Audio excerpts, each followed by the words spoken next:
गोष्टीचे नाव चांगला माणूस व वाईट माणूस. एका गावामध्ये दोन व्यक्ती राहत होते. एक चांगला माणूस म्हणून ओळखला जात होता, तर एक दुष्ट माणूस म्हणून ओळखला जायचा.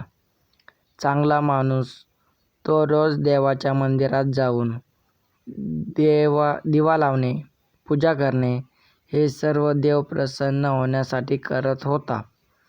व तो वाईट माणूस चांगल्या माणसाने लावलेला दिवा विझून टाकायचा व दुसऱ्या दिवशी दिवे लावण्यासाठी आला तर त्याला अडवायचा. हाच नित्यक्रम चालू असत.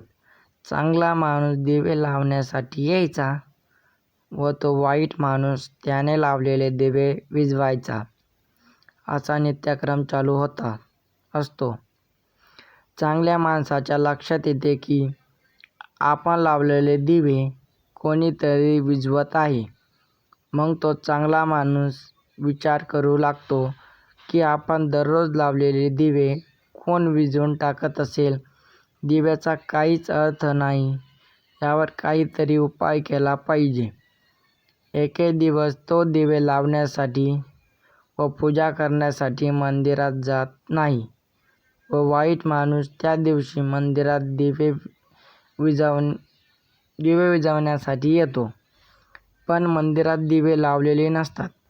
चांगला माणूस नित्यनेमाने मंदिरात येत असल्याने त्याला देव प्रसन्न होतो, कारण तो नित्यनेमाने त्याचे काम करत होता. तात्पर्य: नित्यनियमाने काम केल्यास फळ नक्की मिळते.